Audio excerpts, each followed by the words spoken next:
The Ode to Pegasus, a Dream Tale, by Maria Moravsky. Eric could not sleep. There were mosquitoes in his room, and they sang in low, monotonous voices the praise of sleeplessness. The pallid moon shone straight into his eyes, and in its waning light the boy saw the weather vane on the garage roof spinning round and round in the changing wind.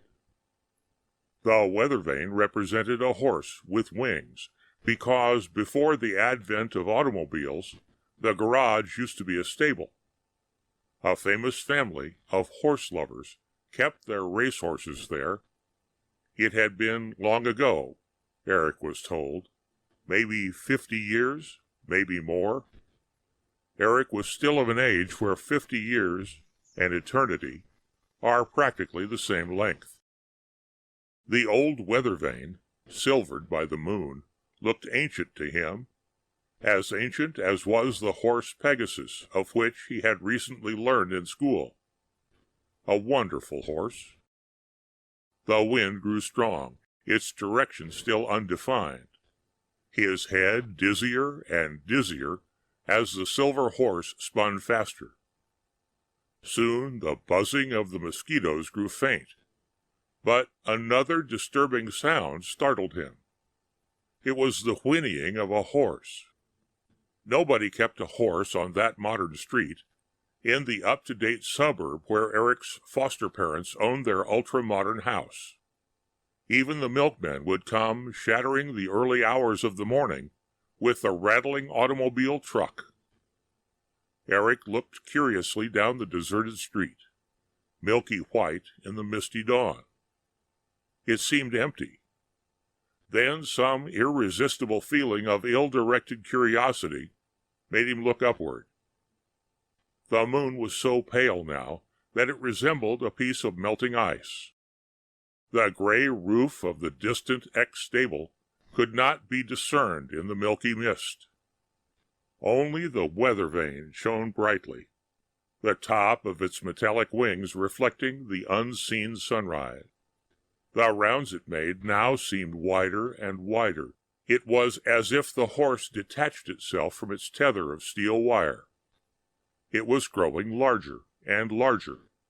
It flew more and more slowly around the roof's peak. Eric rubbed his eyes and jumped from the bed. Strange things began to happen. The great horse flew lower. It reached Eric's window. It alighted on the broad roof of the veranda above which the small dormer windows peeped at the world. Then, before Eric could formulate the sudden and beautiful desire, he saw it fulfilled. He was on the silvery back of the great horse, between the powerful wings beating the air with harmonious low swish. Rosy clouds formed in an oval track over which the great horse galloped. The unspeakable rapture which was Eric's began to fade as rapidly as it came. He heard his foster mother's voice calling, "Eric, it's 7 o'clock. Are you up?" She did not know how high up he was, thought Eric. He could not answer for fear of disturbing her. She might worry about this new sport he had discovered. She was always extremely solicitous, caring for his safety till it hurt. No, he would not call back from his brilliant place in the clouds, but she might hear the swish of the great wings and look up, and then all the fun would end. He must prevent that. Gently he slapped the horse's shining side and whispered into its trembling ear, "Higher! Take me higher!" The horse whinnied so that the buildings below trembled with awe. Its wings shot upward with uncanny speed. Never in his life had Eric ridden so fast, not even on that Memorial Day when his foster father took him to the stadium and let him fly in an airplane. "Eric!" He heard his mother's voice grow weaker yet more penetrating than before. There was anxiety in it, and Eric could not bear that. through his great exhilaration, it sounded, persistent, appealing. He looked with a sigh toward the distant stars he had hoped to reach, then put his mouth against Pegasus' ear once more. "I must go down to earth." He closed his eyes, not to see the hateful descent. Heights often made him dizzy, and he was afraid of falling during the rapid downward flight. He opened his eyes only when his feet touched the windowsill of his room. "The boy is very nervous, too much daydreaming. The other day, when his teacher asked him what he would like to be when he grows up, he answered, 'A flyer in the sky.'" Mr. Torrance smiled tolerantly at the anxiety sounding in his wife's voice. "Well, it isn't such an impractical dream, after all.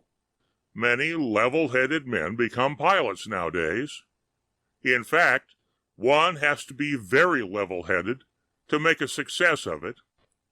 I would not object if Eric—" "Edwin Torrance! Such a dangerous occupation? You would hardly allow him to choose it if the boy were your own child." She instantly felt that the reproach was undeserved by her husband, who had been so fond of the boy, and amended her words with an affectionate pat on his shoulder. She admitted that she was too anxious about the boy. Feminine nonsense, all that. Yes, she would try to cure herself of it. It would be selfish to stand in the boy's way should he choose to become a pilot. Secretly, she hoped he would not. "As to his nervousness, we must consult a specialist," Mr. Torrance concluded hopefully. "It is natural at his age. The dangerous period between adolescence and youth, you know." Mr. Torrance thought he knew all about what he called the human mechanism. As the years went by, several nerve specialists went over Eric's consciousness and subconsciousness with a fine-tooth comb. Nothing seemed neglected there in the inner circle of his soul. He apparently overcame his habit of daydreaming and embraced willingly the risky but sane career of a pilot, which Mr. Torrance suggested to him, thinking that it was what the boy wanted himself. Eric no longer rode the great white horse. Instead, he mastered many ugly synthetic horses with dead, motionless wings, which depended on the noisy motors to lift them up to the sky. Once there, he seemed to regain the illusion of which the nerve specialists had robbed him. The rosy clouds at sunset were almost as beautiful and exciting as during the first ride in the sky when he had seen them from Pegasus' back. Yet the airplane rides never gave him as much thrill as that first dazzling ride. Outwardly, he was a careful, persevering, level-headed driver, always minding weather forecasts, never accepting insane bets. He would not loop the loop or engage in the neck-breaking pastime of the tailspin. He would test most minutely every new plane entrusted to him before he ever mounted it. It was because of these qualities that he was chosen to take part in the great airplane race, the unseen track of which lay between New York and San Francisco. His aged foster mother was dead by now, so her kindly fretting and worrying could not stop him from accepting the honor of the racing. His father, even more level-headed than his foster son, saw no obstacle to it. He was rather proud of this boy whom he had made over, he thought, from a highly strung dreamer into a practical first-rate pilot. He would be dismayed, perhaps, and his pride would waver if he knew that, just on the day of the race, his level-headed foster son was occupied with a thing which was anything but practical. In the midst of the last preparations and fixings of his plane, he laid down his grease-proofed gloves, took out a thin penknife given to him by his foster mother when he was a boy, and for the better half of an hour scratched something on the upper part of the left wing of the plane. When he finished, his eyes held a distant and dreamy look like that which would steal into them in the days of his earliest childhood. It was the last hour of the race. The great expanse of the Pacific widened before Eric's eyes, tired from the incessant wind, from which even his glasses would not wholly protect him. His face was hollow and smeared with perspiration. It seemed to him he had flown for days. He was so tired that he did not care any longer about the winning of the race. Although he was far ahead of all his competitors, the thought of it gave him no thrill. All his weary brain craved was unconsciousness. Unconsciousness of sleep, or even death. The numerous shocks of the changeable wind currents, and falling into air pockets, being beaten by rain and suddenly unexpected crop of hail, never predicted by the weather report, and above all these physical trials, the supreme trial of ambition urging him on and on at top speed, ambition imposed upon him by his father's pride. All this was breaking his inner endurance. While his body still struggled on, the real Eric was almost unconscious of its efforts. He was so deathly tired, it seemed that nothing more could shock him. But as his tired eyes glimpsed the greenish-blue expanse of the misty ocean, with the large, queer-shaped clouds hung low over it, and the seagull's wings catching the glimpse of the unseen sunshine hidden somewhere behind those low clouds, he experienced a shock similar to that of his first ride. Had it been his first ride in an airplane, or a car, or something else? He was so tired that he could not recall it. Yet all his being strained like a hound on a leash towards some great experience which was about to be his. The great clouds above sailed lower, became pregnant with some unseen presence. Strange things began to happen. A great white horse emerged from the furthest cloud. It grew nearer and nearer the rattling plane, drowning the unharmonious voice of the querulous engine with the musical swish of its wings. "Pegasus!" cried Eric. "Something is wrong with the motor," warned the first layer of his consciousness. "Pegasus!" cried the real Eric. The great horse was now near, within the reach of his hand, but his hands clung to the despised synthetic thing which he was driving. His eyes were looking upward, while his ears tried to detect the ominous missings in the beats of the motor. He was like a house divided against itself when he felt strange waves of powerful thought coming toward him. The luminous eyes of the great horse were now quite near. It was from them that the thoughts radiated. These orbs of concentrated moonlight flashed into his awed soul the message, "You have forgotten me. You have forgotten Pegasus, for this thing of metal and gas." "I've never forgotten you," shouted Eric. "Look on the outside of the left wing. I have written an ode in your honor. It is scratched on the aluminum, so clearly a seagull could read it." "Then leave this machine and mount me," came the luring command. His mortally tired hands ceased to cling to the guide stick. Overwhelming dizziness came over him. He lurched forward, then leapt. Next moment he was on the back of the great horse, heading into eternity.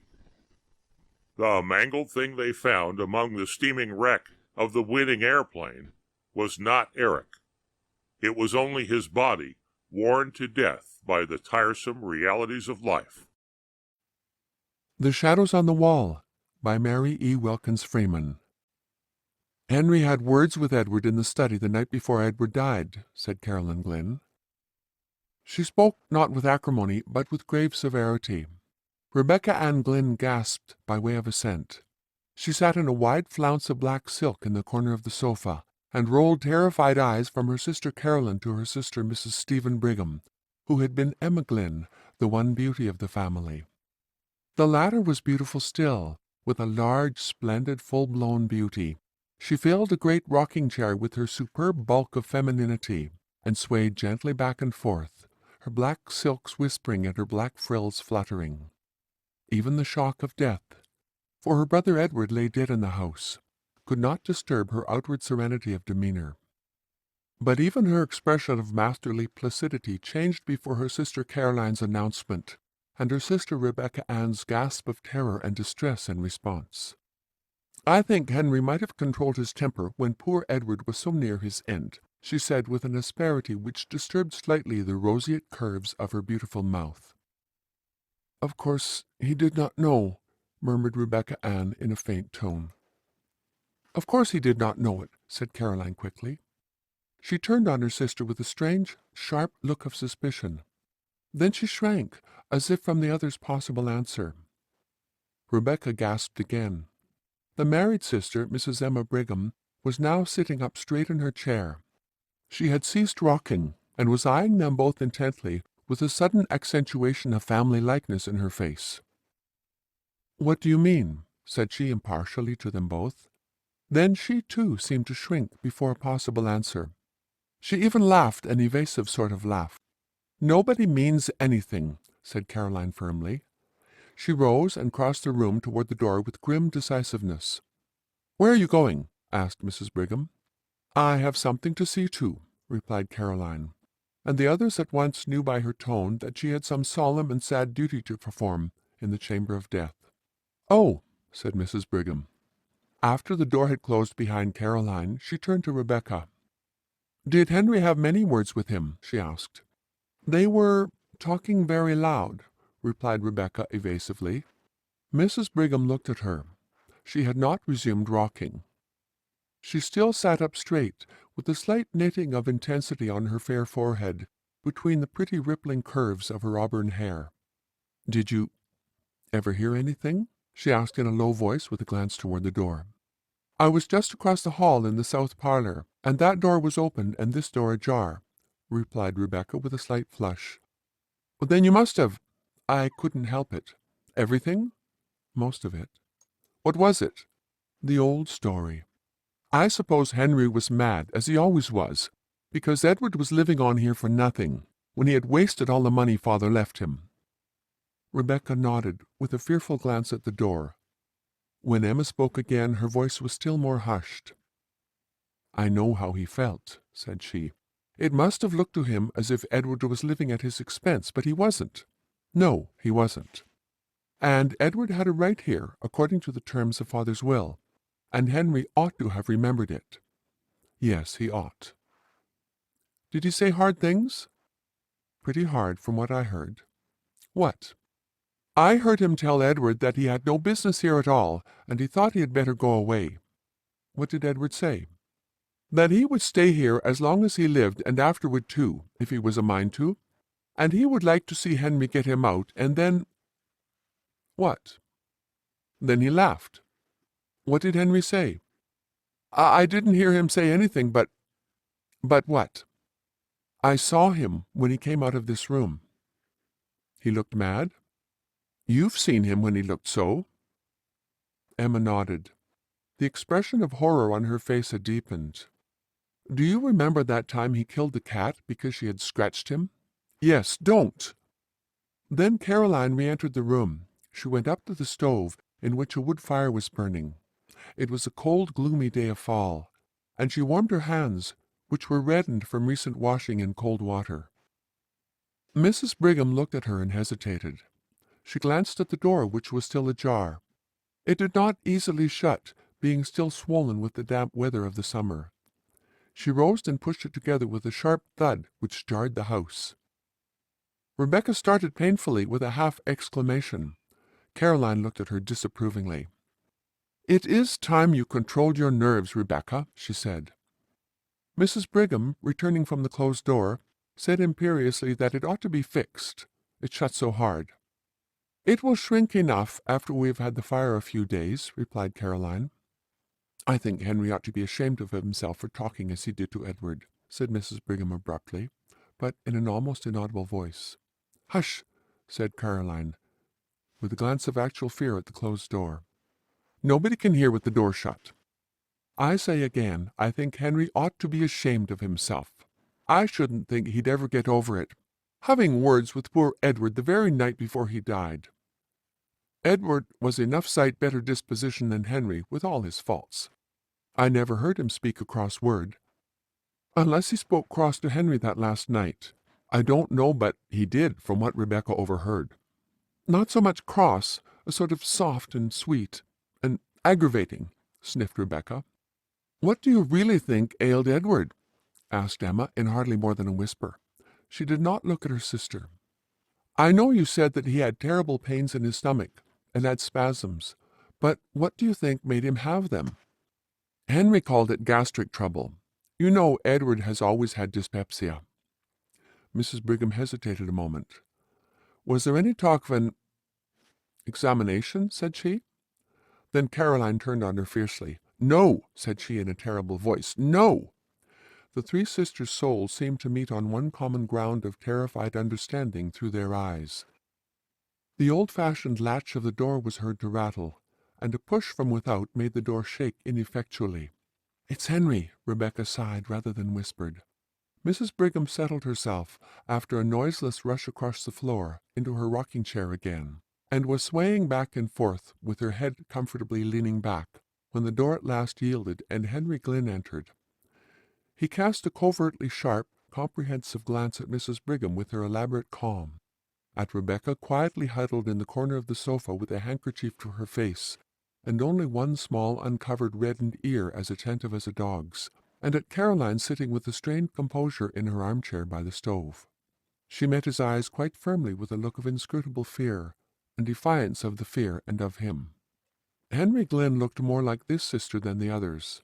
Both had the same hard delicacy of form and aquilinity of feature. They confronted each other with the pitiless immovability of two statues in whose marble lineaments emotions were fixed for all eternity. Then Henry Glynn smiled, and the smile transformed his face.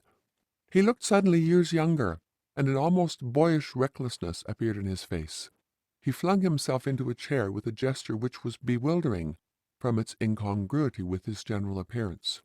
He leaned his head back, flung one leg over the other, and looked laughingly at Mrs. Brigham. "I declare, Emma, you grow younger every year," he said. She flushed a little, and her placid mouth widened at the corners. She was susceptible to praise. "Our thoughts today ought to belong to the one of us who will never grow older," said Caroline in a hard voice. Henry looked at her, still smiling. "Of course, we none of us forget that," said he in a deep, gentle voice. "But we have to speak to the living, Caroline. And I have not seen Emma for a long time, and the living are as dear as the dead." "Not to me," said Caroline. She rose and went abruptly out of the room again. Rebecca also rose and hurried after her, sobbing loudly. Henry looked slowly after them. "Caroline is completely unstrung," said he. Mrs. Brigham rocked. A confidence in him inspired by his manner was stealing over her. Out of that confidence she spoke quite easily and naturally. "His death was very sudden," said she. Henry's eyelids quivered slightly, but his gaze was unswerving. "Yes," said he, "it was very sudden. He was sick only a few hours." "What did you call it?" "Gastric." "You did not think of an examination?" "There was no need. I am perfectly certain as to the cause of his death." Suddenly Mrs. Brigham felt a creep as of some live horror over her very soul. Her flesh prickled with cold before an inflection of his voice. She rose, tottering on weak knees. "Where are you going?" asked Henry in a strange, breathless voice. Mrs. Brigham said something incoherent about some sewing which she had to do, some black for the funeral, and was out of the room. She went up to the front chamber which she occupied. Caroline was there. She went close to her and took her hands, and the two sisters looked at each other. "Don't speak, don't! I won't have it," said Caroline, finally in an awful whisper. "I won't," replied Emma. That afternoon the three sisters were in the study. Mrs. Brigham was hemming some black material. At last she laid her work on her lap. "It's no use. I cannot see to sew another stitch until we have a light," said she. Caroline, who was writing some letters at the table, turned to Rebecca, in her usual place on the sofa. "Rebecca, you had better get a lamp," she said. Rebecca started up. Even in the dusk her face showed her agitation. "It doesn't seem to me that we need a lamp quite yet," she said in a piteous, pleading voice like a child's. "Yes, we do," returned Mrs. Brigham peremptorily. "I can't see to sew another stitch." Rebecca rose and left the room. Presently she entered with a lamp. She set it on the table, an old-fashioned card table which was placed against the opposite wall from the window. That opposite wall was taken up with 3 doors. The one small space was occupied by the table. "What have you put that lamp over there for?" asked Mrs. Brigham, with more of impatience than her voice usually revealed. "Why didn't you set it in the hall and have done with it? Neither Caroline nor I can see if it is on that table." "I thought perhaps you would move," replied Rebecca hoarsely. "If I do move, we can't both sit at that table. Caroline has her paper all spread around. Why don't you set the lamp on the study table in the middle of the room? Then we can both see." Rebecca hesitated. Her face was very pale. She looked with an appeal that was fairly agonizing at her sister Caroline. "Why don't you put the lamp on this table, as she says?" asked Caroline, almost fiercely. "Why do you act so, Rebecca?" Rebecca took the lamp and set it on the table in the middle of the room without another word. Then she seated herself on the sofa and placed a hand over her eyes as if to shade them, and remained so. "Does the light hurt your eyes? And is that the reason why you didn't want the lamp?" asked Mrs. Brigham kindly. "I always like to sit in the dark," replied Rebecca chokingly. Then she snatched her handkerchief hastily from her pocket and began to weep. Caroline continued to write, Mrs. Brigham to sew. Suddenly Mrs. Brigham, as she sewed, glanced at the opposite wall. The glance became a steady stare. She looked intently, her work suspended in her hands. Then she looked away again and took a few more stitches. Then she looked again, and again turned to her task. At last she laid her work in her lap and stared concentratedly. She looked from the wall round the room, taking note of the various objects. Then she turned to her sisters. "What is that?" said she. "What?" asked Caroline harshly. "That strange shadow on the wall," replied Mrs. Brigham. Rebecca sat with her face hidden.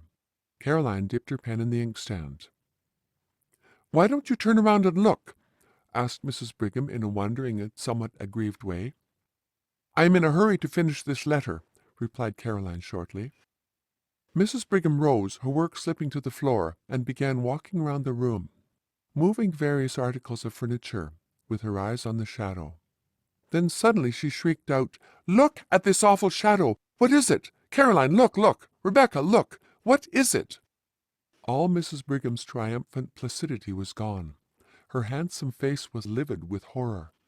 She stood stiffly pointing at the shadow. Then, after a shuddering glance at the wall, Rebecca burst out in a wild wail. "Oh, Caroline, there it is again! There it is again!" "Caroline Glynn, you look," said Mrs. Brigham. "Look! What is that dreadful shadow?" Caroline rose, turned, and stood confronting the wall. "How should I know?" she said. "It has been there every night since he died," cried Rebecca. "Every night?" "Yes, he died Thursday, and this is Saturday. That makes 3 nights," said Caroline rigidly. She stood as if holding her calm with a vise of concentrated will. It looks like, stammered Mrs. Brigham in a tone of intense horror. "I know what it looks like well enough," said Caroline. "I've got eyes in my head." "It looks like Edward," burst out Rebecca in a sort of frenzy of fear. "Only—" "Yes, it does," assented Mrs. Brigham, whose horror-stricken tone matched her sister's. "Only—oh, it is awful! What is it, Caroline?" "I ask you again, how should I know?" replied Caroline. I see it there like you. How should I know any more than you?" "It must be something in the room," said Mrs. Brigham, staring wildly around. "We moved everything in the room the first night it came," said Rebecca. "It is not anything in the room." Caroline turned upon her with a sort of fury. "Of course it is something in the room," said she. "How you act! What do you mean talking so? Of course it is something in the room." "Of course it is," agreed Mrs. Brigham, looking at Caroline suspiciously. "It must be something in the room." "It is not anything in the room," repeated Rebecca with obstinate horror. The door opened suddenly, and Henry Glynn entered. He began to speak, then his eyes followed the direction of the others. He stood staring at the shadow on the wall. "What is that?" he demanded in a strange voice. "It must be due to something in the room," Mrs. Brigham said faintly. Henry Glynn stood and stared a moment longer. His face showed a gamut of emotions: horror, conviction, then furious incredulity. Suddenly he began hastening hither and thither about the room. He moved the furniture with fierce jerks, turning ever to see the effect upon the shadow on the wall.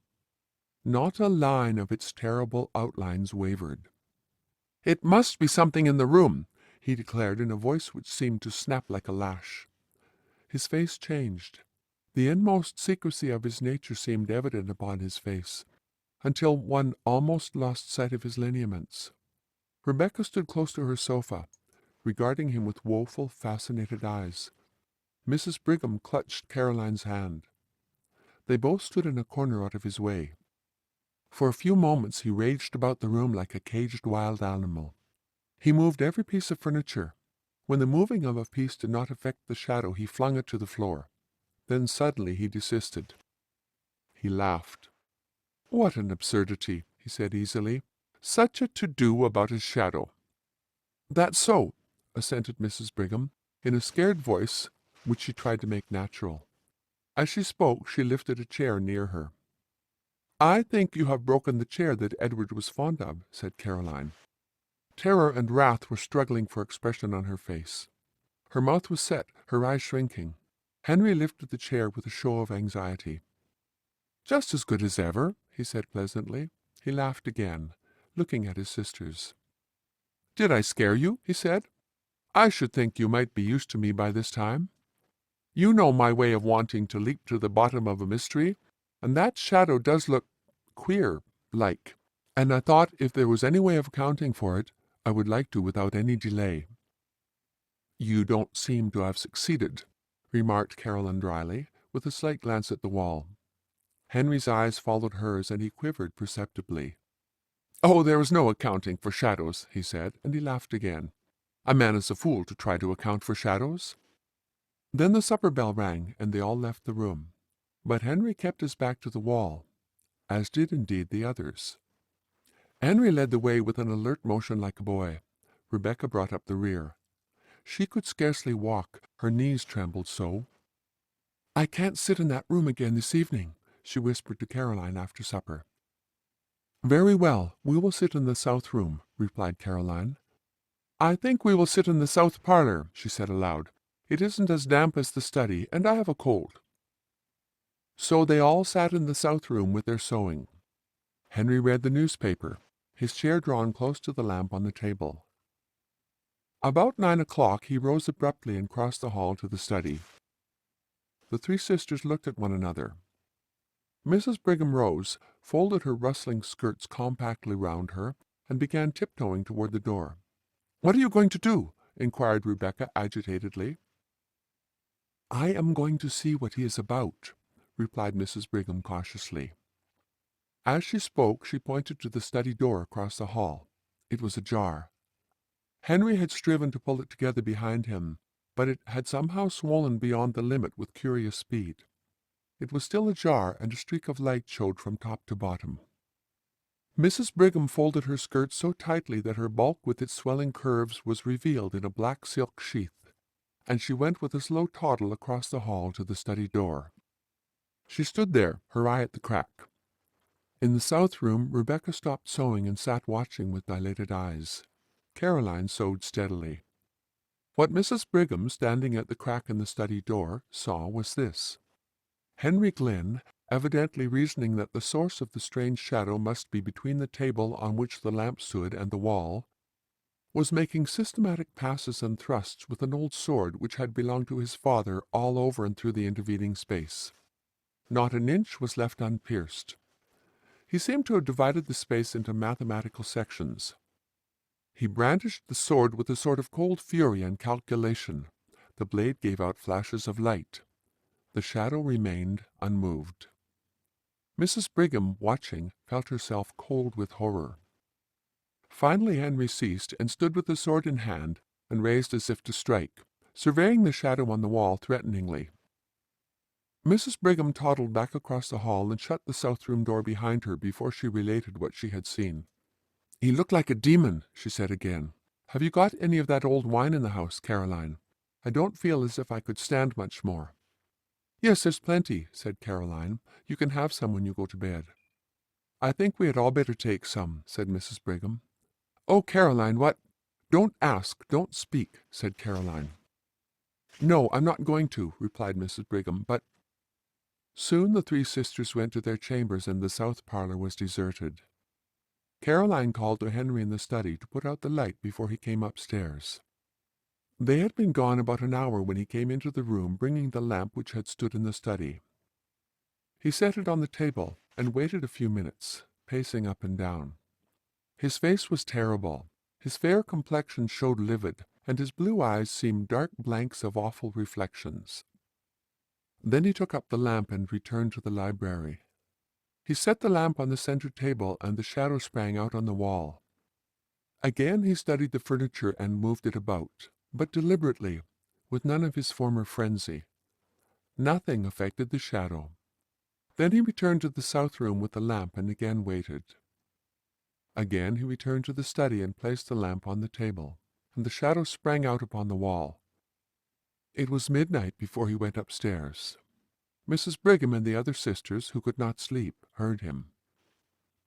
The next day was a funeral. That evening the family sat in the south room. Some relatives were with them. Nobody entered the study until Henry carried a lamp in there after the others had retired for the night. He saw again the shadow on the wall leap to an awful life before the light. The next morning at breakfast, Henry Glynn announced that he had to go to the city for 3 days. The sisters looked at him with surprise.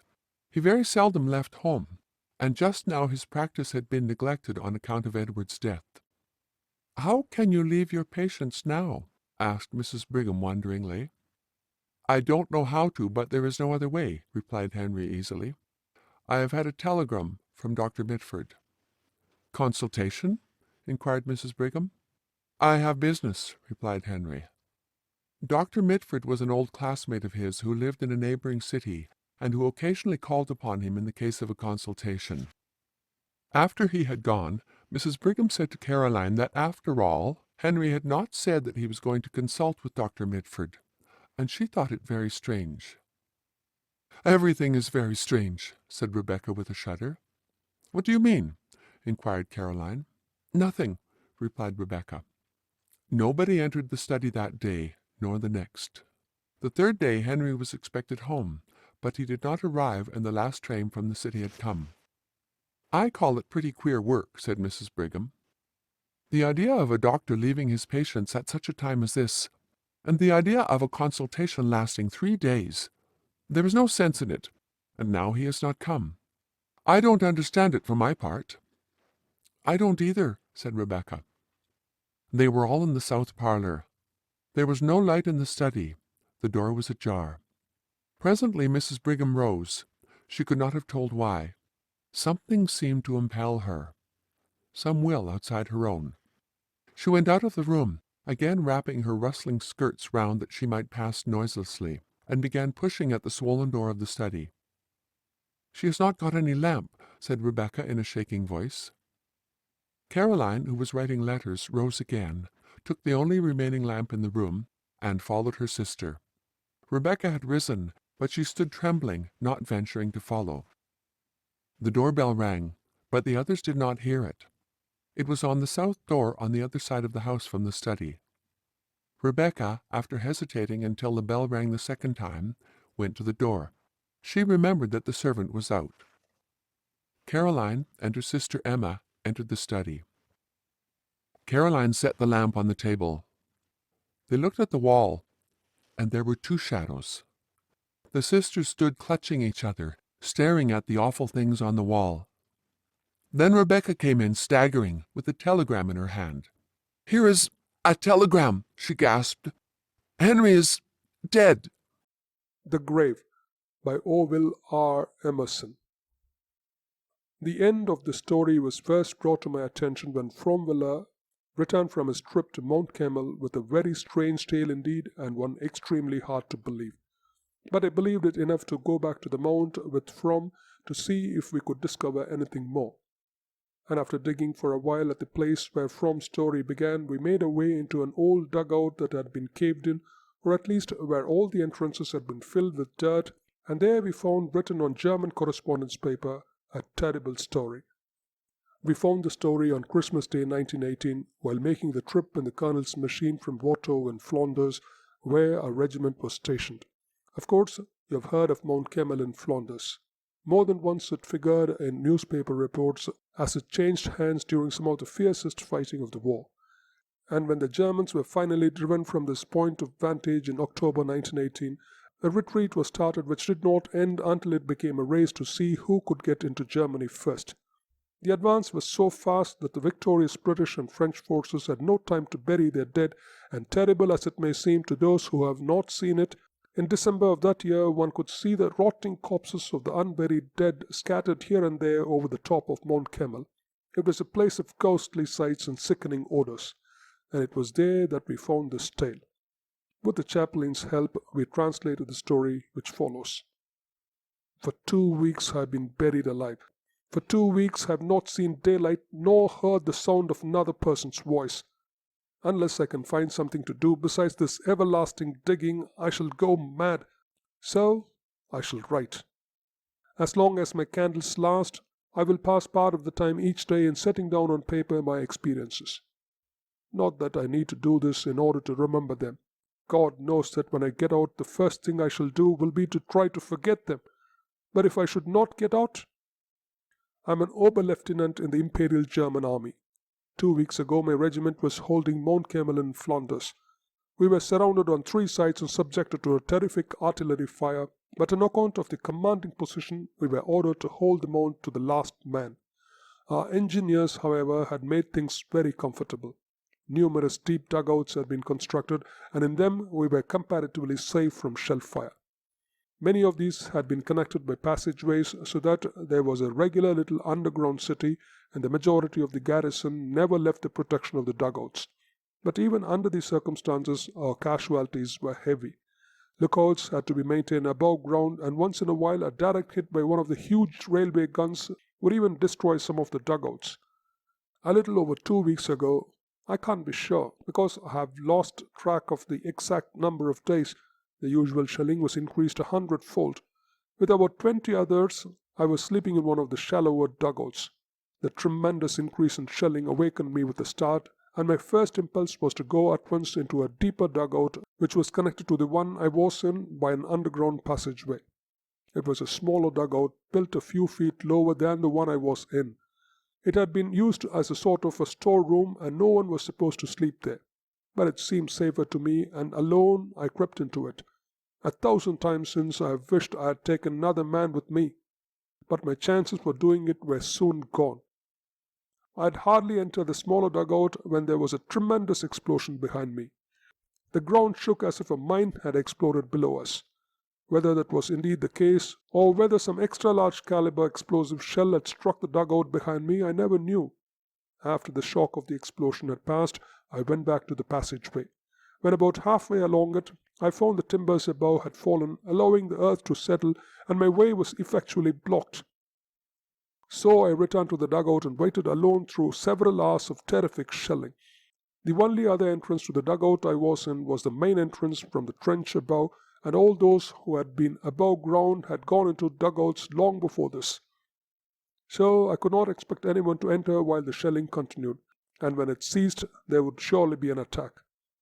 As I did not want to be killed by a grenade thrown down the entrance, I remained awake in order to rush out at the first signs of cessation of the bombardment and join what comrades there might be left on the hill. After about 6 hours of the heavy bombardment, all sound above ground seemed to ease. 5 minutes went by, then 10. Surely the attack was coming. I rushed to the stairway leading out to the air. I took a couple of strides up the stairs. There was a blinding flash and a deafening explosion. I felt myself falling. Then darkness swallowed everything. How long I lay unconscious in the dugout I never knew, but after what seemed like a long time I practically grew conscious of a dull ache in my left arm. I could not move it. I opened my eyes and found only darkness. I felt pain and a stiffness all over my body. Slowly I rose, struck a match, found a candle and lit it, and looked at my watch.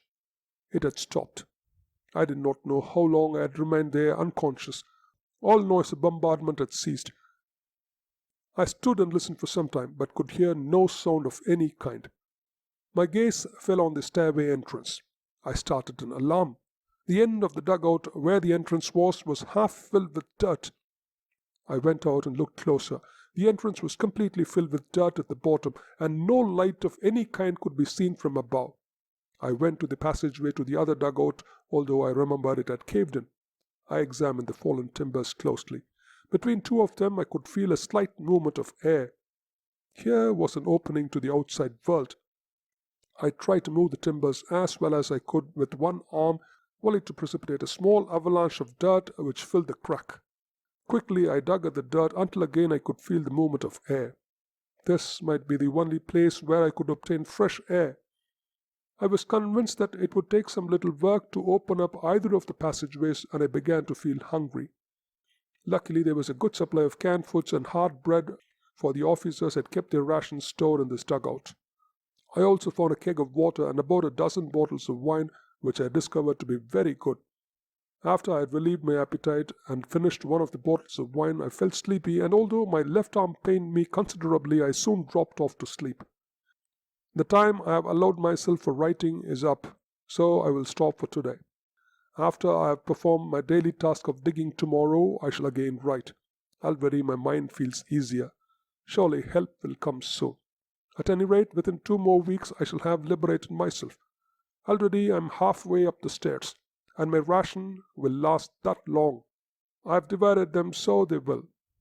Yesterday I did not feel like writing after I finished my digging. My arm pained me considerably. I guess I used it too much. But today I was more careful with it, and it feels better, and I am worried again. Twice today big piles of earth caved in where the timbers above were loose, and each time as much dirt fell into the passageway as I can remove in a day. 2 days more before I can count on getting out by myself. The rations will have to be stretched out some more. The daily amount is already pretty small, but I shall go on with my account. From the time I became conscious I started my watch, and since then I have kept track of the days. On the second day I took stock of the food, water, wood, matches, candles, etc., and found a plentiful supply for 2 weeks at least. At that time I did not look forward to a stay of more than a few days in my prison. Either the enemy or ourselves will occupy the hill, I told myself, because it is such an important position, and whoever now holds the hill will be compelled to dig in deeply in order to hold it. So, to my mind, it was only a matter of a few days until either the entrance or the passageway would be cleared, and my only doubts were as to whether it would be friend or enemy that would discover me.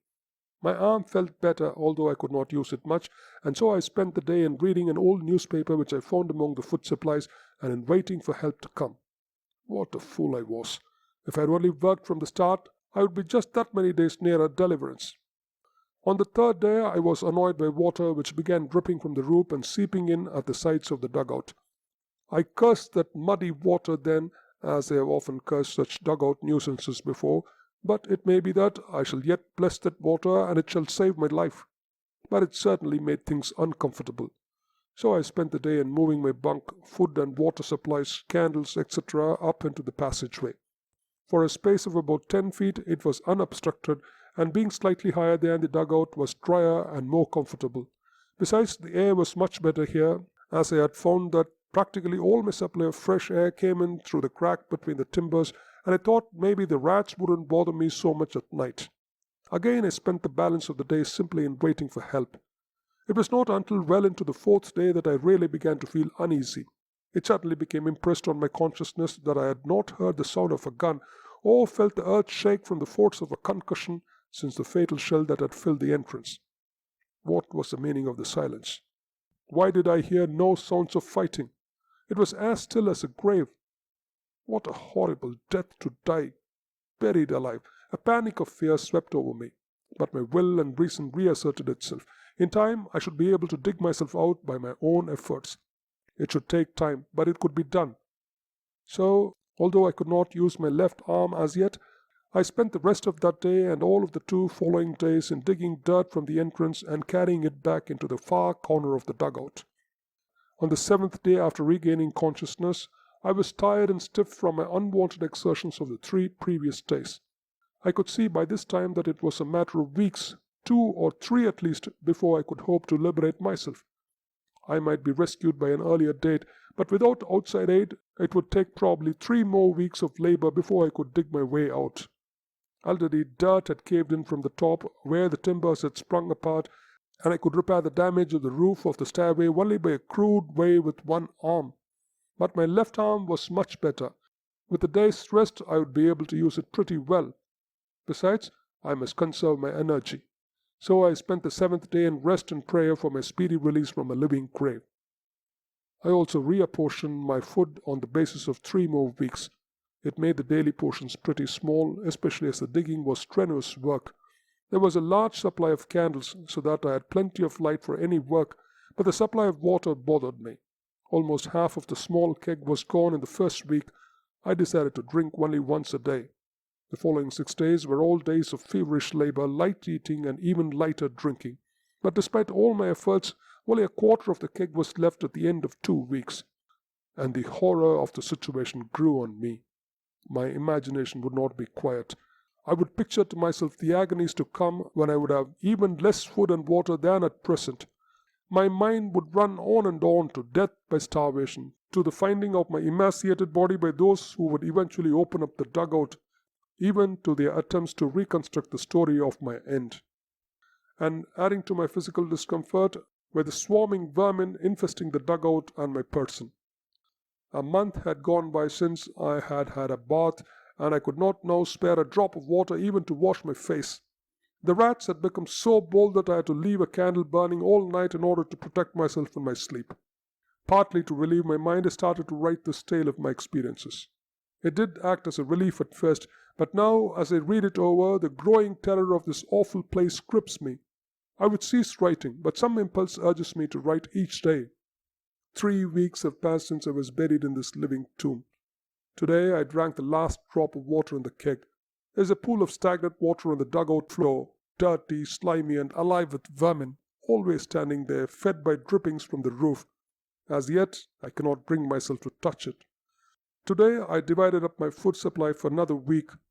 God knows the portions were already small enough, but there have been so many cave-ins recently that I can never finish clearing the entrance in another week. Sometimes I feel that I shall never clear it, but I must. I can never bear to die here. I must will myself to escape, and I shall escape. Did not the captain often say that the will to win was half the victory? I shall rest no more. Every waking hour must be spent in removing the treacherous dirt. Even my writing must cease. Oh my God, I am afraid. I must try to relieve my mind.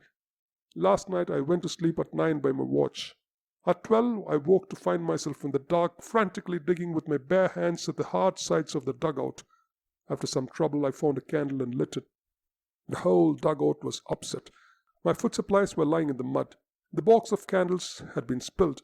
My fingernails were broken and bloody from clawing at the ground. The realization dawned upon me that I had been out of my head. And then came the fear, dark, raging fear of insanity. I've been drinking the stagnant water from the floor for days. I do not know how many. I have only about 1 meal left, but I must save it. I had a meal today. For 3 days I've been without food. But today I caught one of the rats that infected the place. He was a big one too. Gave me a bad bite, but I killed him. I feel lots better today. Have had some bad dreams lately, but they don't bother me now. The rat was tough, though. Think I'll finish this digging and go back to my regiment in a day or two. Heaven have mercy, I must be out of my head half the time now. I have absolutely no recollection of having written that last entry, and I feel feverish and weak. If I had my strength, I think I could finish clearing the entrance in a day or two, but I can only work a short time at a stretch. I am beginning to give up hope. Wild spells come on me oftener now. I awake tired out from exertions which I cannot remember. Bones of rats picked clean and scattered about, yet I do not remember eating them. In my lucid moments, I don't seem to be able to catch them, for they are too wary and I am too weak. I get some relief by chewing the candles, but I dare not eat them all. I am afraid of the dark, I am afraid of the rats, but worst of all is the hideous fear of myself. My mind is breaking down. I must escape soon, or I'll be little better than a wild animal. Oh God, send help! I'm going mad. Terror, desperation, despair. Is this the end? For a long time I've been resting. I've had a brilliant idea. Rest brings back strength. The longer a person rests, the stronger they should get. I've been resting a long time now. Weeks or months, I don't know which. So I must be very strong. I feel strong. My fever has left me. So listen, there's only a little dirt left in the entranceway. I'm going out and crawl through it, just like a mole, right out into the sunlight. I feel much stronger than a mole. So this is the end of my little tale. A sad tale, but one with a happy ending. Sunlight, a very happy ending. And that was the end of the manuscript.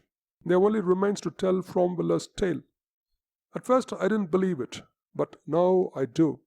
I shall put it down, though, just as Fromweller told it to me, and you can take it or leave it as you choose.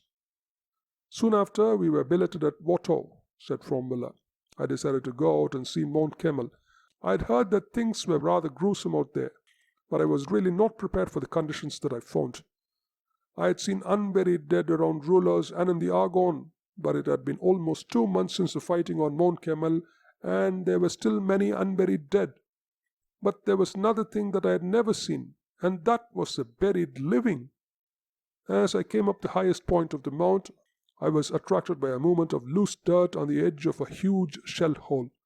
The dirt seemed to be falling into a common center, as if the dirt below was being removed.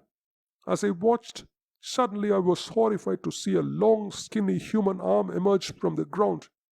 It disappeared, drawing back some of the earth with it. There was a movement of dirt over a larger area, and the arm reappeared together with the man's head and shoulders. He pulled himself up out of the very ground, as it seemed, shook the dirt from his body like a huge giant dog, and stood erect. I never want to see such another creature. Hardly a strip of clothing was visible, and what little there was so torn and dirty that it was impossible to tell what kind it had been. The skin was drawn tightly over the bones, and there was a vacant stare in the protruding eyes. It looked like a corpse that had lain in the grave a long time. This apparition looked directly at me, and yet did not appear to see me. He looked as if the light bothered him. I spoke, and a look of fear came over his face. He seemed filled with terror. I stepped toward him, shaking loose a piece of barbed wire which had caught in my puttees.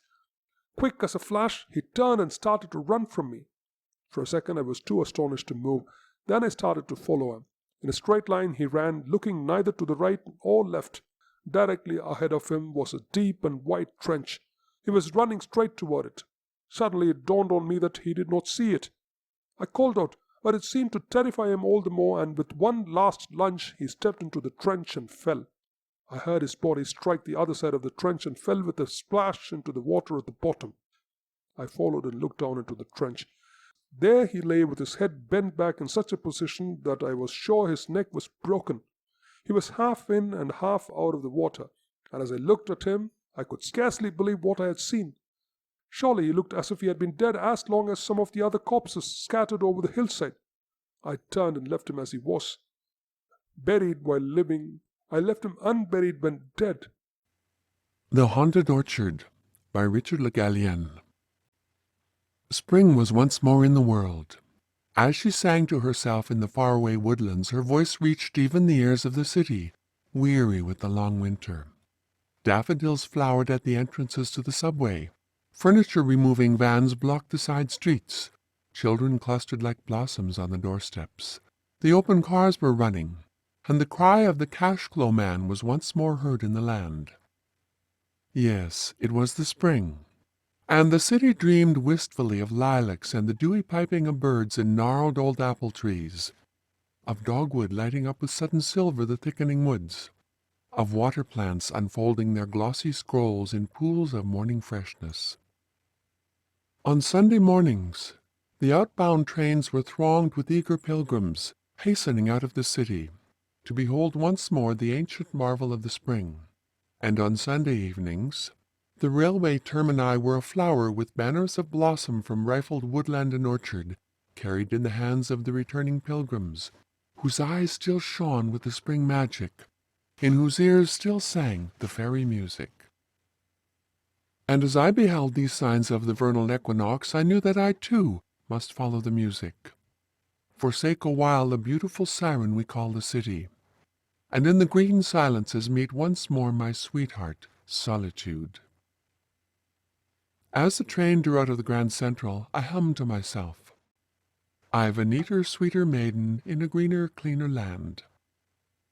And so I said goodbye to the city, and went forth with beating heart to meet the spring.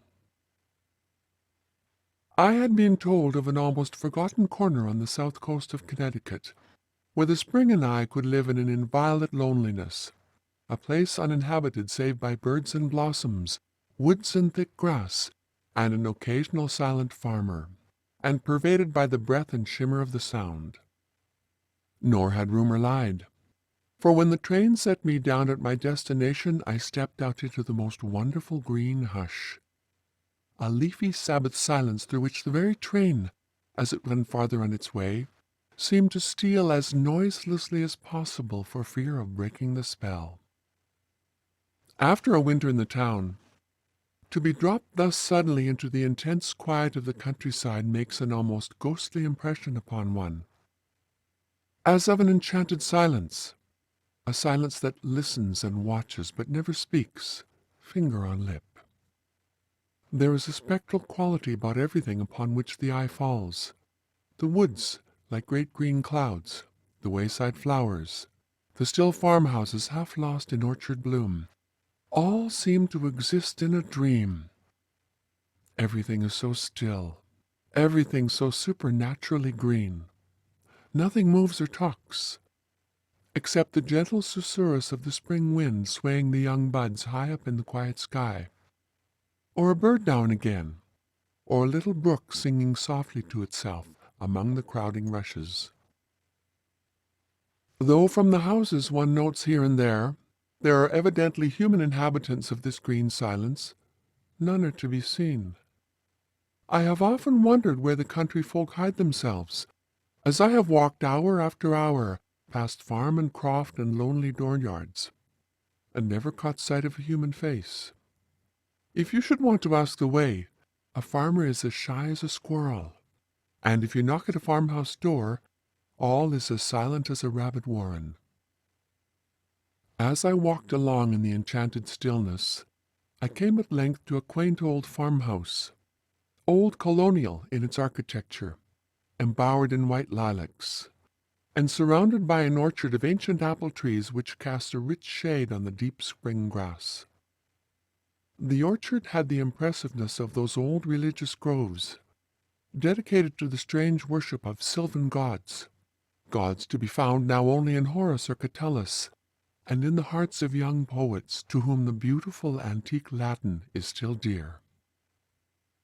The old house seemed already the abode of solitude.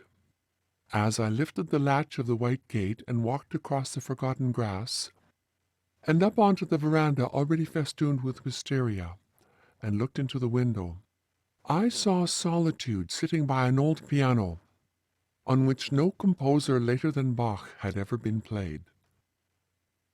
In other words, the house was empty, and going round to the back, where old barns and stables leaned together as if falling asleep, I found a broken pane, and so climbed in and walked through the echoing rooms. The house was very lonely. Evidently, no one had lived in it for a long time.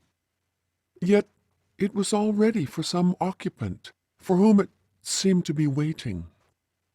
Quaint old four-poster bedsteads stood in 3 rooms, dimity curtains and spotless linen, old oak chests and mahogany presses, and opening drawers and Chippendale sideboards, I came upon beautiful frail old silver and exquisite china that set me thinking of a beautiful grandmother of mine, made out of old lace and laughing wrinkles and mischievous old blue eyes. There was one little room that particularly interested me, a tiny bedroom all white, and at the window the red roses were already in bud.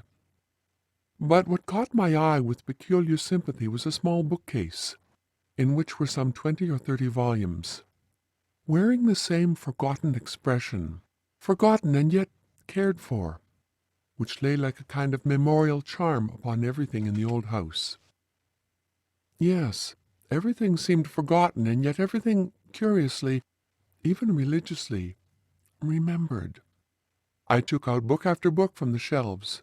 Once or twice flowers fell out from the pages, and I caught sight of a delicate handwriting here and there, and frail markings. It was evidently the little intimate library of a young girl. What surprised me most was to find that quite half the books were in French poets and French romancers, a charming, very rare edition of Ronsard, a beautifully printed edition of Alfred de Musset, and a copy of Théophile Gaucher's Mademoiselle de Maupin. How did these exotic books come to be there alone in a deserted New England farmhouse? This question was to be answered later in a strange way. Meanwhile, I had fallen in love with the sad old silent place, and as I closed the white gate and was once more on the road, I looked about for someone who could tell me whether or not this house of ghosts might be rented for the summer by a comparatively living man. I was referred to a fine old New England farmhouse shining white through the trees a quarter of a mile away. There I met an ancient couple, a typical New England farmer and his wife. The old man lean, chin-bearded, with keen grey eyes flickering occasionally with a shrewd humour. The old lady with a kindly old face of the withered apple type and ruddy. They were evidently prosperous people, but their minds, for some reason I could not at the moment divine, seemed to be divided between their New England desire to drive a hard bargain and their disinclination to let the house at all. Over and over again they spoke of the loneliness of the place. They feared I would find it very lonely. No one had lived in it for a long time, and so on. It seemed to me that afterwards I understood their curious hesitation, but at the moment only regarded it as a part of the circuitous New England method of bargaining. At all events, the rent I offered finally overcame their disinclination, whatever its cause. And so I came into possession, for 4 months, of that silent old house with the white lilacs, and the drowsy barns, and the old piano, and the strange orchard. And as the summer came on, and the year changed its name from May to June, I used to lie under the apple trees in the afternoons, dreamily reading some old book, and through half-sleepy eyelids watching the silken shimmer of the Sound. I had lived in the old house for about a month, when one afternoon a strange thing happened to me. I remember the date well. It was the afternoon of Tuesday, June 13th. I was reading, or rather dipping here and there in Burton's Anatomy of Melancholy. As I read, I remember that a little unripe apple, with a petal or two of blossom still clinging to it, fell upon the old yellow page. Then I suppose I must have fallen into a dream, though it seemed to me that both my eyes and my ears were wide open, for I suddenly became aware of a beautiful young voice singing very softly somewhere among the leaves. The singing was very frail, almost imperceptible, as though it came out of the air.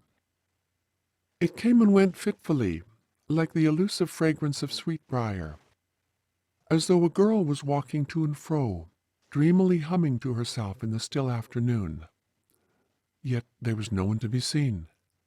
The orchard had never seemed more lonely. And another fact that struck me as strange was that the words that floated to me out of the aerial music were French, half sad, half gay snatches of some long-dead singer of old France. I looked about for the origin of the sweet sounds, but in vain. Could it be the birds that were singing in French in this strange orchard?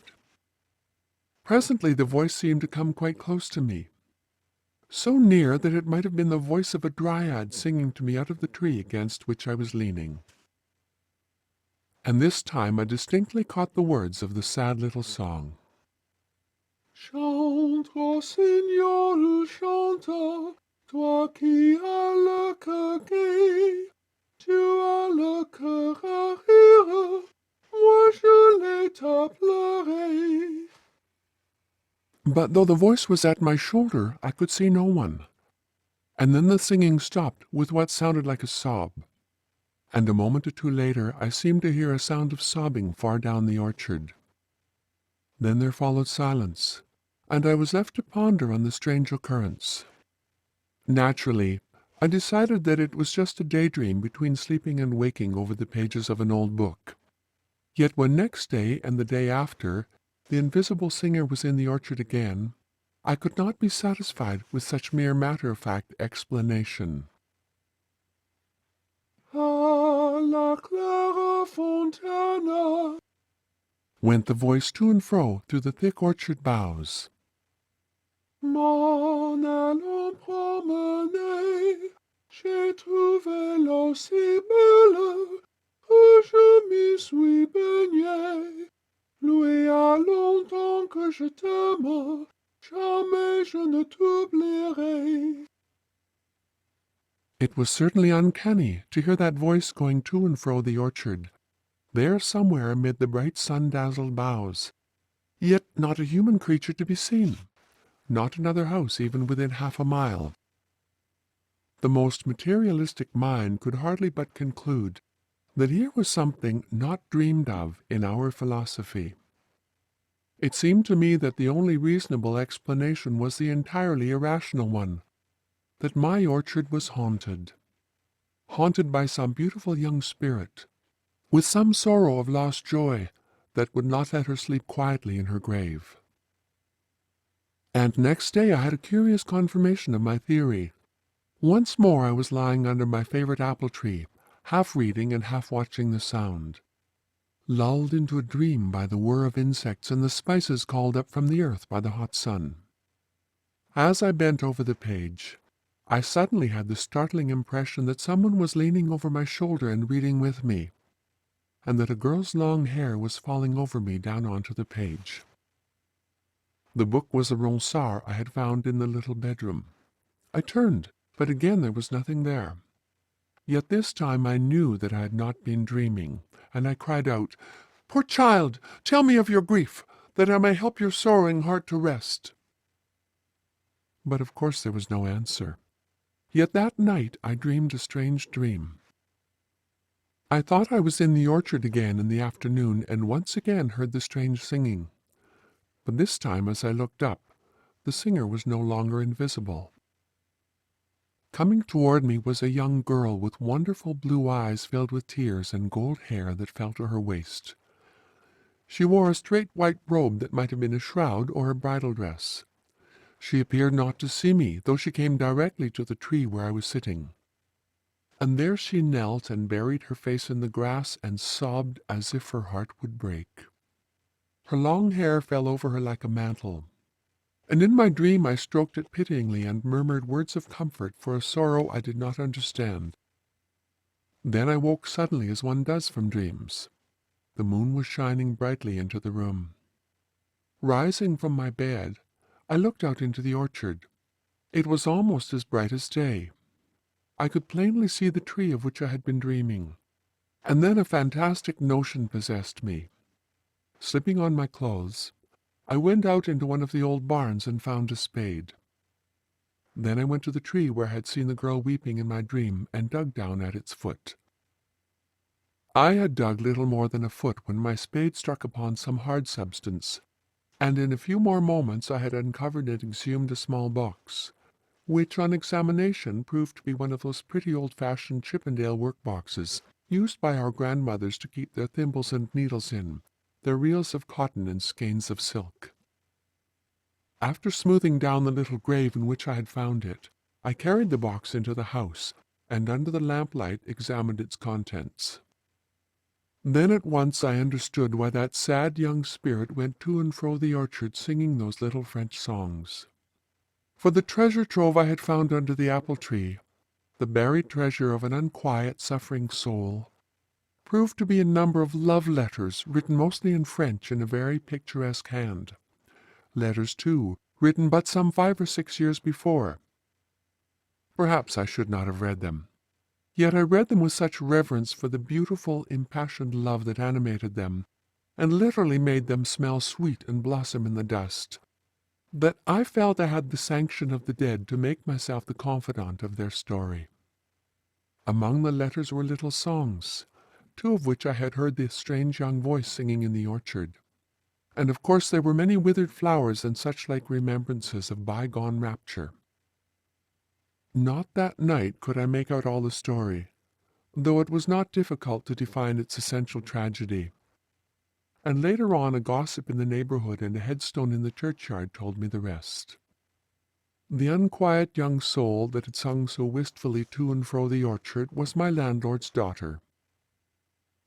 She was the only child of her parents, a beautiful, wilful girl, exotically unlike those from whom she was sprung, and among whom she lived with a disdainful air of exile. She was as a child a little creature of fairy fancies, and as she grew up it was plain to her father and mother that she had come from another world than theirs. To them she seemed like a child in an old fairy tale strangely found on his hearth by some shepherd as he returns from the fields at evening. A little fairy girl swaddled in fine linen, and dowered with a mysterious bag of gold. Soon she developed delicate spiritual needs to which her simple parents were strangers. From long truancies in the woods she would come home laden with mysterious flowers, and soon she came to ask for books and pictures and music, of which the poor souls that had given her birth had never heard. Finally she had her way, and went to study at a certain fashionable college. And there the brief romance of her life began. There she met a romantic young Frenchman who had read Ronsard to her, and written her those picturesque letters I had found in the old mahogany workbox. And after a while the young Frenchman had gone back to France, and the letters had ceased. Month by month went by, and at length one day, as she sat wistfully at the window, looking out at the foolish sunlit roads, a message came. He was dead. That headstone in the village churchyard tells the rest. She was very young to die, scarcely 19 years. And the dead who have died young, with all their hopes and dreams still like unfolded buds within their hearts, do not rest so quietly in the grave as those who have gone through the long day from morning until evening and are only too glad to sleep. Next day, I took the little box to a quiet corner of the orchard, and made a little pyre of fragrant boughs, for so I interpreted the wish of that young and quiet spirit. And the beautiful words are now safe, taken up again into the aerial spaces from which they came. But since then, the birds sing no more little French songs in my old orchard. In the Dark by Dale Clark. The watchman's flashlight printed a white circle on the frosted glass, black-lettered door. Gregg Chemical Company Manufacturers, Asa Gregg President. Private. The watchman's hand closed on the knob, rattled the door in its frame. Queer, but tonight the sound had seemed to come from in there. But that couldn't be. He knew that Mr. Gregg and Miss Carruthers carried the only keys to the office, so any intruder would have been forced to smash the lock. Maybe the sound came from the storage room. The watchman clumped along the rubber-matted corridor, flung his weight against that door. It opened hard, being of ponderous metal fitted into a cork casing. The room was an airtight, fireproof vault, really. His shoes gritted on the concrete floor as he prowled among the big porcelain vats. The flashlight bored through bluish haze to the concrete walls. Acid fumes escaping under the vat lids made the haze and seared the man's throat. He hurried out, coughing and wiping his eyes. It was damn funny. Every night lately he heard the same peculiar noises somewhere in this wing of the building. Like a body groaning and turning in restless sleep it was. It scared him. He didn't mention the mystery to anyone, though. He was an old man, and he didn't want Mr. Gregg to think he was getting too old for the job. "Ace'd think I was crazy if I told him about it," he mumbled. Inside the office, Asa Gregg heard the muttered words plainly. He sat very still in the big leather-cushioned chair, hardly breathing until the scrape of the watchman's feet had thinned away down the hall. There was no light in the room to betray him, only the cherry-colored tip of his cigar, which couldn't be visible through the frosted glass door. Anyway, it'd be an hour before the watchman's round brought him past the office again. Asa Gregg had that hour, if he could screw up his nerve, to use it. He took the frayed end of the cigar from his mouth. His hand, which had wasted to mere skin and bone these past few months, groped through the darkness, slid over the polished coolness of the dictaphone hood, and snapped the switch. Machinery faintly whirred. His fingers found the tube, lifted it. "Miss Carruthers?" he snapped. Then he hesitated. Surely he could trust Mary Carruthers. He'd never wondered about her before. She'd been his secretary for a dozen years. Lately, since he couldn't look after affairs himself as he used to, she had practically run the business. She was 40, sensible, unbeautiful, and tight-lipped. Hell, he had to trust her. His voice plunged into the darkness. "What I have to say now is intended for Mrs. Gregg's ears only. She will take the first boat home, of course. Meet that boat and bring her to the office. Since my wife knows nothing about a dictaphone, it will be necessary for you to set this record running. As soon as she has done so, leave her alone in the room. Make sure she's not interrupted for half an hour. That's all." He waited a decent interval. The invisible needle peeled its thread into the revolving wax cylinder. "Jeanette?" muttered Asa Gregg, and hesitated again. This wasn't going to be easy to say. He decided to begin matter-of-factly. "As you probably know, my will and the insurance policies are in the vault at First National. I believe you will find all of my papers in excellent order. If any questions arise, consult Miss Carruthers. What I have to say to you now is purely personal. I feel, my dear, that I owe you an explanation. That is..." God, it came harder than he expected. "Jeanette," he started in afresh. "You remember 3 years ago when I was in the hospital? You were in Palm Beach at the time, and I wired that there'd been an accident here at the plant. That wasn't strictly so. The fact is, I'd gotten mixed up with the girl." He paused, shivering. In the darkness, a picture of Dot swam before him. The oval face, framed by gleaming swirls of lemon-tinted hair, had pouting scarlet lips and eyes whose allure was intensified by violet makeup. The full-length picture of her included a streamlined, full-blossomed, and yet delectably lithe body. A costly, enticing Broadway chorus orchid. As a matter of fact, that was where he'd found her. "I won't make any excuses for myself," Asa Gregg said harshly. "I might point out that you were always in Florida or Bermuda or France and that I was a lonely man. But it wasn't just loneliness, and I didn't seek companionship. I thought I was making a last bow to romance. I was successful, 60, and silly.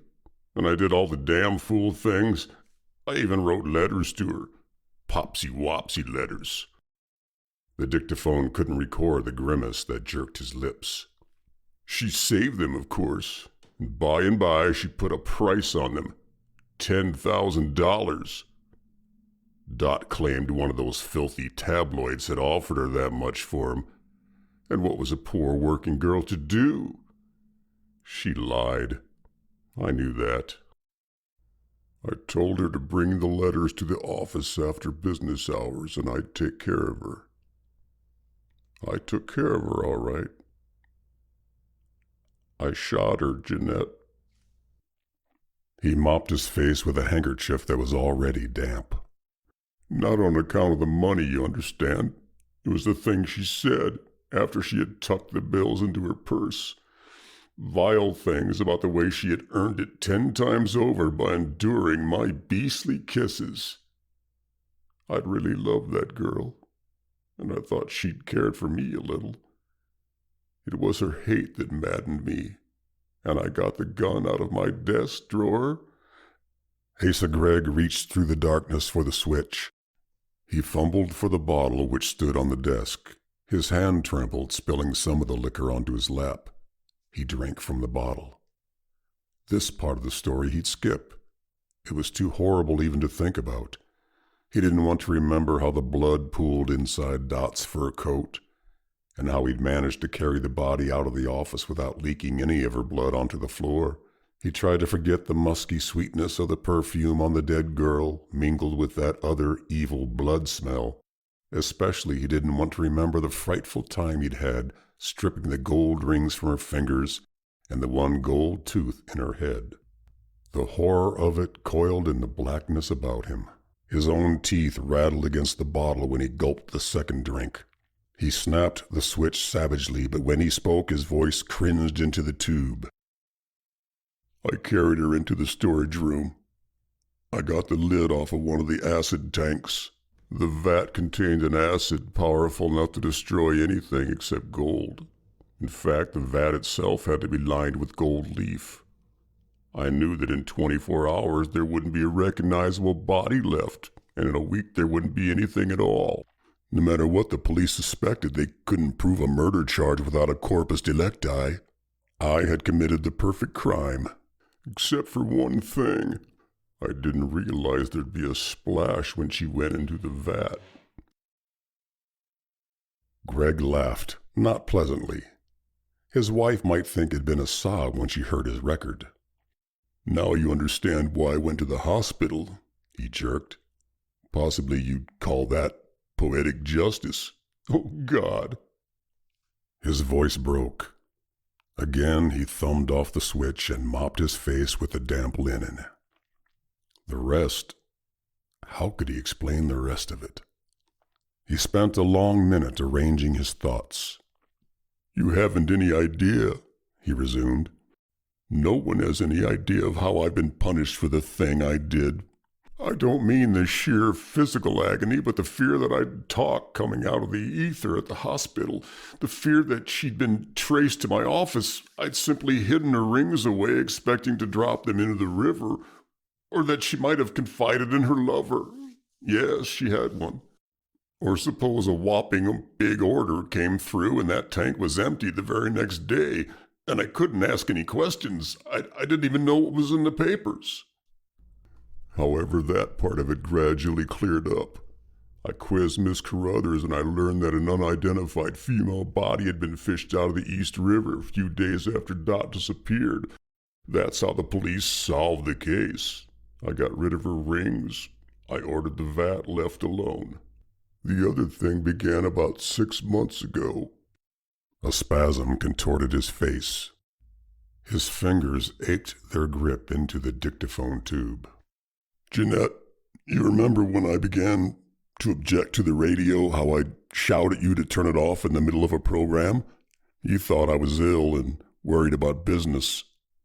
You were wrong. The thing that got me was hearing her voice. He gripped the cold cigar, chewed it. It's very strange that you didn't notice it. No matter what station we dialed to, always that same voice came stealing into the room. But perhaps you did notice. You said once or twice that all those blues singers sounded alike. And she was a blues singer.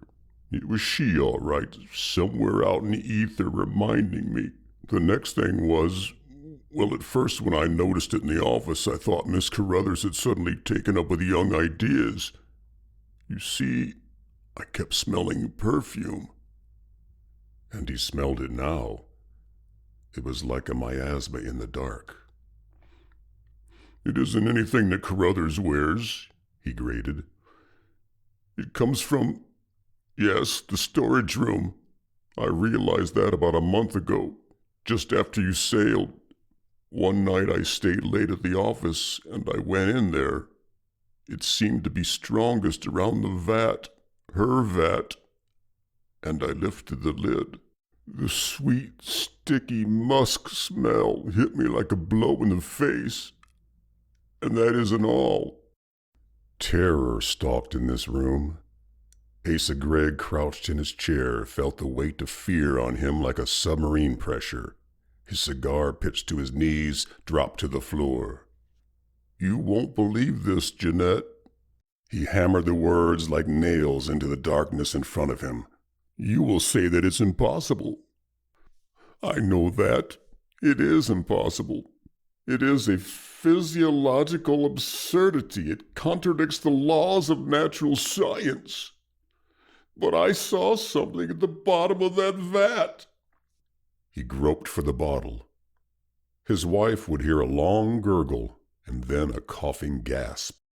The vat was nearly full of this transparent, oily acid, he went on. What I saw was a lot of sediment on the golden floor, and there shouldn't have been any sediment. The stuff utterly dissolves animal tissue, bone, even the common ores, keeps them in suspension. It didn't look like sediment either.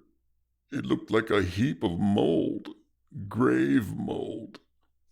I replaced the lid. I spent a week convincing myself that it was all impossible, that I couldn't have seen anything of the sort. Then I went to the vat again. Silence hung in the darkness while he sucked wind into his lungs, and the words burst, separate, yammering shrieks.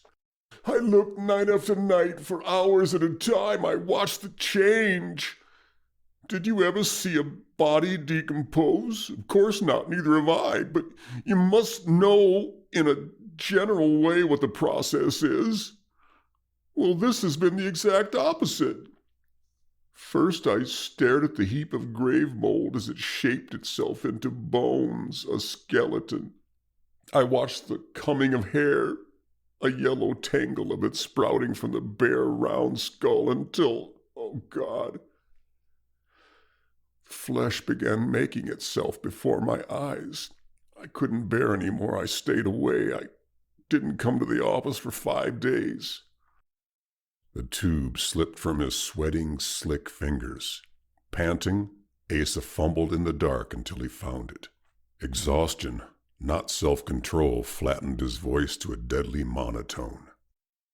I tried to think of a way out, if I could fish the corpse out of the tank, but I couldn't smuggle it out of the plant alone.